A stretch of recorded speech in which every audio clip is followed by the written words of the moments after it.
Hola mis queridos amigos, nuevamente con ustedes, su doctor Tigrer que ronca en esta negra noche neoliberal latinoamericana, sudamericana, ecuatoriana, en la que analizaremos cómo los emigrantes vuelven a ser la tabla de salvación, el recurso extremo, la necesidad para Ecuador. Ya vivimos este fenómeno en el año 1999 en la que hubo una crisis bancaria y ahora con esta crisis sanitaria y crisis económica, pues los migrantes vuelven a ser los que envían las remesas a Ecuador y la tabla de salvación. Y estos migrantes, al igual que lo que fueron los colonos para Europa, los conquistadores españoles, los piratas, que llevaron los recursos económicos de América a Europa, hoy nuestros migrantes que están invadiendo Italia, España, Estados Unidos, son los que transfieren recursos económicos a sus familiares acá en el continente sudamericano y latinoamericano en general. Podemos señalar que hemos vivido un paso y que estamos en una situación en que el trabajo, los bienes y los servicios están sufriendo una brusca evolución a través y gracias a este fenómeno de la pandemia. Habíamos vivido un mundo en el que el trabajo, que era un trabajo personal, un trabajo colectivo, un trabajo de esclavista, hasta antes de la llegada de los españoles e inclusive con la llegada de los españoles y los conquistadores europeos, donde los bienes locales y los bienes básicos, especialmente los alimentos, eran lo más importante, vale señalar la plata, el oro también, y a su vez los servicios eran pues básicamente unos servicios donde la organización social no era la que proveía la mayor parte de los servicios, es decir, por ejemplo, no existía electricidad, no existía agua potable, no existía seguridad policial, no existía esos servicios. Entonces pasamos de esa sociedad hasta una sociedad en la que los seres humanos pudieron por fin comenzar a ser dueños de la naturaleza, algo que no podían ser antes, podían ser dueños de los lugares donde vivían, algo que no podíamos serlo antes porque las sequías, y por ejemplo en la Amazonía, la desaparición de la cacería, obligaban a las poblaciones a moverse de un lado a otro y tampoco éramos dueños de eh, el tiempo. No podíamos dominar el tiempo. Teníamos que vivir de acuerdo a las estaciones, teníamos que vivir de acuerdo a la lluvia, de acuerdo al clima, tenemos que vivir de acuerdo a las posibilidades que nos daba la edad. En algunos países había gente que vivía más tiempo, más años, y en otros menos años. Las posibilidades que nos daban las enfermedades. Las enfermedades determinaban el tiempo de vida de la población. Era uno de los factores importantes. Si venía una pandemia, si vivía una epidemia como la que estamos viviendo, la gente pues ya no tenía tiempo, entonces no podía ser dueña del tiempo. En el momento actual las cosas han cambiado. Puedes, las personas pueden ser dueñas del tiempo, no solamente cada día, sino que pueden programar su vida por meses, por años, por décadas. Podemos decir que la gente puede programar su vida para ser un tiempo estudiante, otro tiempo trabajador o empleado y después un jubilado. Puede programar su vida ya, porque estamos en una sociedad donde los seres humanos ya hemos aprendido a dominar el tiempo. Pero ya les decía que pasamos de una sociedad donde el trabajo pues pasó de ser un trabajo esclavista a un trabajo servilista, a un trabajo donde la gente ya recibía un salario o recibía un pago por los servicios. Luego a un trabajo de obrero, a un trabajo de empleado, a un trabajo profesional, que es más o menos el que estamos viviendo ahora, donde la gente por su trabajo puede cobrar dinero. Y en ese momento en el que la gente puede cobrar dinero, entonces pasamos a ser ya más dueños de el conocimiento, más y dueños de herramientas, de instrumentos para trabajar y más dueños de la información que recibíamos. Antes de este periodo, nosotros no éramos dueños de la información. No podíamos, la información que era propiedad. Inclusive hasta el día de hoy la información es una propiedad que tienen los dueños de los medios, la información es una propiedad que tienen los gobiernos. Ellos pueden decirnos nosotros qué hacer. Por ejemplo, en los partidos comunistas, en los países de partidos comunistas, la información es propiedad del gobierno. En los países capitalistas, la información es propiedad de los más ricos. Lo mismo que el conocimiento también pasó a ser propiedad de primero las élites, luego las personas que podían tener acceso a las universidades, colegios que normalmente eran pagados, eran solo privilegio para ciertas clases, para ciertos géneros, no pueden ser las mujeres las que estudiaban, y ahora hemos pasado a una sociedad donde el conocimiento puede ser accesible a todos a través de la internet. Ya está, llega automáticamente. Usted compra una televisión, ve History Channel, ve Discovery Channel, National Geographic, ve las mismas noticias, ve cualquier programa de televisión, un documental, etcétera, etcétera, y usted está recibiendo conocimientos. Y entonces el conocimiento se convirtió en algo gratuito y accesible gracias a la tecnología que estamos viviendo en este siglo XXI. Pero a su vez, nosotros pasamos a vivir de una sociedad donde los conocimientos, las herramientas, la información eran fundamentales, a un conocimiento donde la inventiva, la imaginación y sobre todo la movilidad humana pasó a ser algo súper importante. Ya desde el comienzo, la movilidad humana fue la clave fundamental de nuestra evolución. El poder irnos y poder migrar de un lugar a otro, de un continente a otro, fue la clave de la evolución humana. Hoy esta movilidad se ha multiplicado por 1000. Estamos hablando de movilidad, de poder ir a vivir inclusive en el espacio. Estamos hablando de poder ir a vivir en cualquier país, de poder vivir en cualquier temperatura, de poder vivir inclusive muchos meses en el mar, muchos meses en la selva, muchas veces en las montañas, lugares donde se podía vivir antes solamente por cortos periodos de tiempo. Hoy existe la posibilidad de vivir en cualquier parte de la superficie terrestre por tiempo prolongado. Este cambio nos ha convertido en emigrantes, nos ha convertido en turistas, nos han convertido ahora inclusive en nómadas digitales, que es la nueva forma de trabajar que ha desatado esta pandemia gracias al gran desarrollo de la Internet y la necesidad de utilizar la Internet ya no solamente para divertirnos o para informarnos, sino para comunicarnos, para trabajar, para curarnos, para hacer tratamientos psicológicos, la telemedicina, la telepsicología, para hacer relaciones sociales transfronterizas, transcontinentales. Ya podemos mantener nuestra relación social, familiar y social con personas que están absolutamente distantes, que pueden estar en el último rincón del mundo. Y podemos saber lo que pasa con cualquier ser humano, lo que pasa con la naturaleza, lo que pasa con los países de cualquier lugar de la Tierra. Esto es sensacional. Esto es lo que ha venido con el mundo en este momento. Y en base a eso, prácticamente toda la población mundial se comienza a convertir en una población de emigrantes, de turistas y de internautas. La diferencia entre un emigrante es que es un viajero que está forzado a salir. El turista es un viajero que viaja porque le gusta, porque va a donde quiere, no está forzado a hacerlo.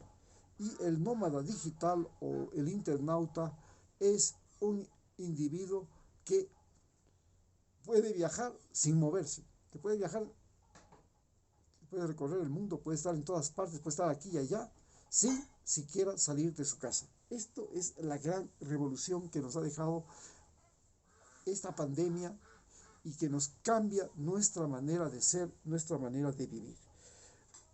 Recordemos que durante mucho tiempo nosotros dependíamos de los bienes locales, luego pasamos a depender de los bienes básicos, por ejemplo el agua, los alimentos, las medicinas, y luego pasamos y eso determinó lo que se podría decir el valor de las cosas. Pero posteriormente nosotros comenzamos a vivir de productos importados, productos fabricados, productos suntuarios, productos que no necesitamos, que los tenemos porque nos ayudan a vivir, nos ayudan a sentirnos de otra manera. Producto suntuario, por ejemplo, es tener un auto de lujo. ¿Para qué diablos usted necesita un auto de lujo? Bueno, para sentirse de otra manera. ¿Y qué es sentirse de otra manera? Bueno, no quiero sentirme pobre, me quiero sentir rico, compro un carro de lujo, compro un departamento de lujo, producto suntuario. Entonces, esto es algo que recién lo podemos percibir. Comenzamos a tener productos importados. Casi todos nuestros productos que consumimos ahora son importados, no se producen en nuestros países. Ya ni siquiera los productos básicos, estamos hablando de las frutas, los alimentos, son del país de origen. Estados Unidos importa carne y exporta trigo. ¿Cómo es eso? Ya no necesitamos los productos locales. La mayor parte de los productos son importados. Cambió todo el sistema. Pero no solamente que cambiaron esos, sino que hemos encontrado, y ahora somos consumidores de nuevos productos que podríamos llamar productos liberadores. ¿Cuáles son los productos liberadores? Bueno, los productos liberadores, por ejemplo, son las medicinas, nos libran de las enfermedades. Los productos liberadores son los vehículos, nos libran del cansancio y de la distancia. Son los medios de comunicación, son el celular, nos liberan del aislamiento social, ¿no? El teléfono, la televisión, el internet. Y estos nuevos, y además somos dependientes de nuevos productos. Cada día necesitamos y tenemos la necesidad de depender de algo nuevo. Esto puede ser una medicina, una máquina, un procedimiento, un conocimiento, pero lo nuevo se convierte en algo fundamental. Lo estamos viendo en esta pandemia. Conocer qué es un virus, qué es una vacuna, cómo se producen, cómo se puede administrar, dónde está el problema. Esto nos ha cambiado la vida. Comenzamos a depender de lo nuevo como nunca antes en la historia de la humanidad. Pero no solamente eso. Pasamos a depender ya no de los productos solamente, dependemos de los servicios. ¿Qué diferencia existe entre depender de un producto y depender de un servicio? Que cuando usted depende de un producto, ese producto puede ser producido primero en un lugar que no es el suyo, de donde usted nació, viene de lejos y que llega ocasionalmente. Segundo, ese producto puede ser producido solamente en cierta época del año, invierno, verano, otoño, primavera. Puede ser producido en un lugar distante, además puede ser producido con exclusividad o puede ser producido para toda la humanidad, o de mercado abierto, de acceso posible, de acuerdo al nivel económico. Es decir, los productos tienen la particularidad de no ser a lo que usted puede llegar todo el tiempo. Pero cuando estos productos llegan todo el tiempo, cuando se produce su abastecimiento de manera regular, se convierten en servicios. Y estos servicios, como por ejemplo el servicio eléctrico, la energía eléctrica tiene que llegar todos los días y está siempre ahí. El servicio de agua tiene que llegar todos los días y está siempre ahí. El servicio del transporte tiene que llegar todos los días y está siempre ahí. El servicio de las comunicaciones tiene que estar todos los días, está ahí. El servicio de la seguridad, el policía tiene que estar todos los días, está ahí. El servicio de la distribución, bueno, las tiendas están siempre abiertas, los supermercados también, las farmacias también. Se crean lo que se llama los servicios. Y cuando ya aparecen los servicios, pasamos de una sociedad capitalista, donde lo más importante es la mercancía, el producto, a una sociedad socialista, donde lo más importante son los servicios. Y es así como la sociedad va evolucionando de una sociedad capitalista a una sociedad socialista, donde lo más importante son los servicios. Y pasamos de una sociedad donde lo más importante eran, por ejemplo, los productos importados, los productos fabricados, los productos suntuosos, a una sociedad donde las leyes, las, eh, las fábricas, las oficinas, los talleres, los servicios, las tuberías, las carreteras, las, los pueblos, las ciudades, la estructura legal, eh, lo que se llama la infraestructura, la superestructura, se convierte en algo fundamental. Entonces, no es lo mismo que usted viva en el Cabo San Francisco cuando no tenía carreteras, que cuando vive usted en el Cabo San Francisco y ya tiene carreteras, tiene electricidad, tiene televisión satelital, tiene internet, tiene agua potable. Y no es lo mismo que usted viva en el Cabo San Francisco a que vive en Nueva York, donde además usted tiene contactos, tiene relaciones, tiene la bolsa de valores para comprar acciones, tiene la posibilidad de empleos cada vez más sofisticados, donde la gente necesita tener muchos años de estudio para poder ocupar un cargo, un trabajo ahí, porque son sociedades mucho más complejas que requieren de seres humanos que tienen mucho más experiencia, mucho más conocimiento, mucho más dominio de herramientas, computadoras, maquinarias, en fin. Esta es la diferencia de la sociedad que vivíamos antes y la que estamos viviendo en este momento. Y en base a eso, pues, pasamos de un mundo donde las leyes pasaron a ser lo más importante a un mundo donde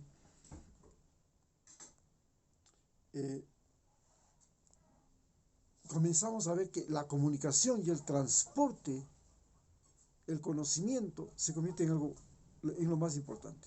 Ya no son las leyes lo más importante. Ya no es el orden social. Ya no es el político el más importante. Ya no es el sacerdote el más importante. Ya no es el militar, ya no es el policía el individuo más importante de la sociedad.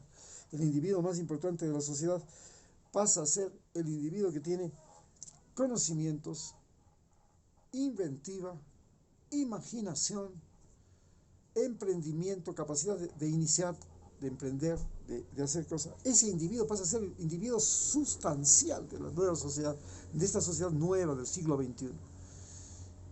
Ya la persona que llega al poder, como nuestro Guillermo Lazo o como nuestro Lenín Moreno, con conocimientos básicos, se convierte en un atentado a la razón, en un atentado al futuro. Ahora el individuo que tiene que llegar al poder necesariamente tiene que ser un individuo que tenga conocimientos. Pero no solamente que tenga conocimientos, si no tiene conocimiento tiene que tener una experiencia. ¿Pero qué tipo de experiencia? Tiene que ser un individuo que tiene una experiencia de contacto directo con la realidad, no de contacto mediado por la realidad, de la realidad. El contacto directo con la realidad es el individuo que, como Lula, es un dirigente de campesinos, de trabajadores, como Evo Morales, es un individuo que tiene contacto directo con cocaleros campesinos, es como el profesor que está ahorita a punto de ganar en Perú, el Pedro Castillo, que es un individuo que tiene contacto directo con los estudiantes. Es ese individuo que tiene contacto directo el que se convierte en el verdadero líder de las sociedades modernas, de las sociedades del siglo XXI.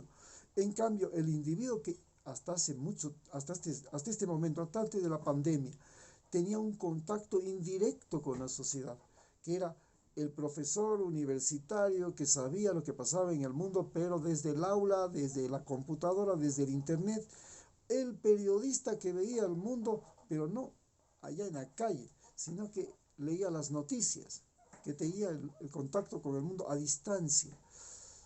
Ese individuo comienza a perder terreno, y comienza a perder terreno para poder ser el dirigente de la sociedad.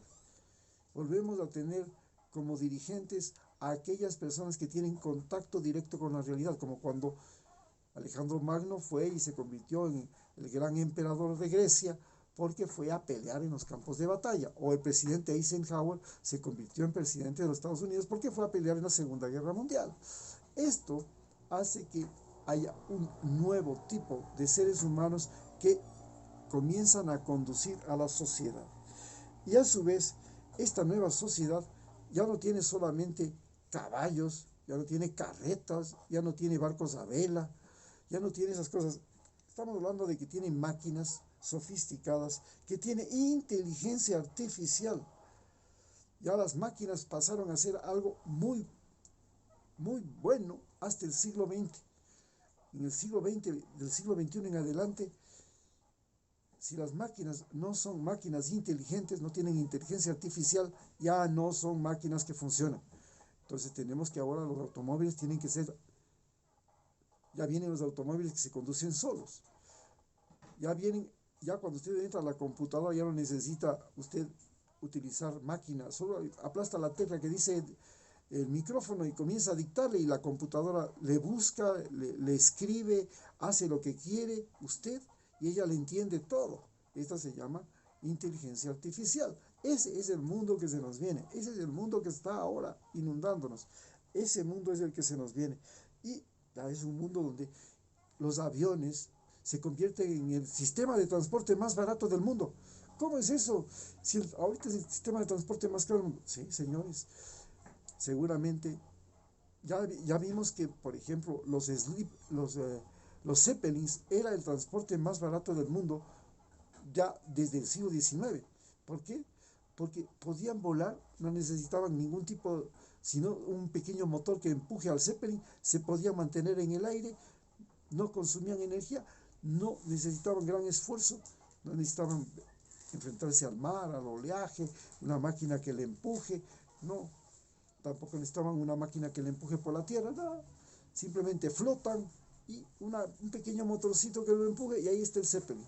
Hoy se han inventado o se están por inventar los aviones solares uh, que se autoabastecen de energía. ¿Cómo es eso?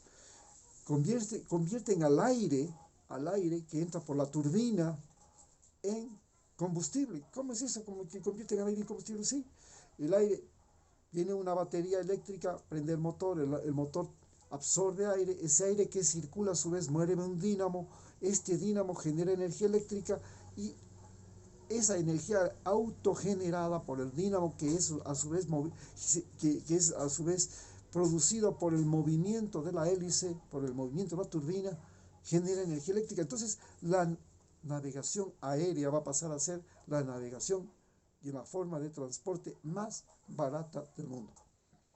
Ya hemos visto que los misiles, que ahora se llaman hipersónicos, utilizan energía nuclear y resulta que la energía nuclear ahora es la energía más económica del mundo. Una planta de energía nuclear puede generar energía eléctrica durante 100 años con una pequeña cantidad de uranio o de plutonio.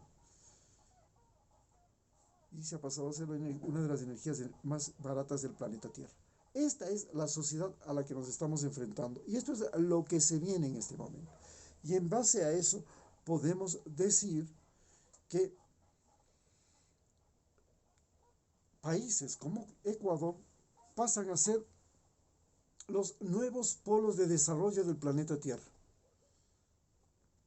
¿Y cómo Ecuador se convierte en un nuevo polo de desarrollo del planeta Tierra y no Nueva York, y no Londres, y no Sydney, y no Tokio?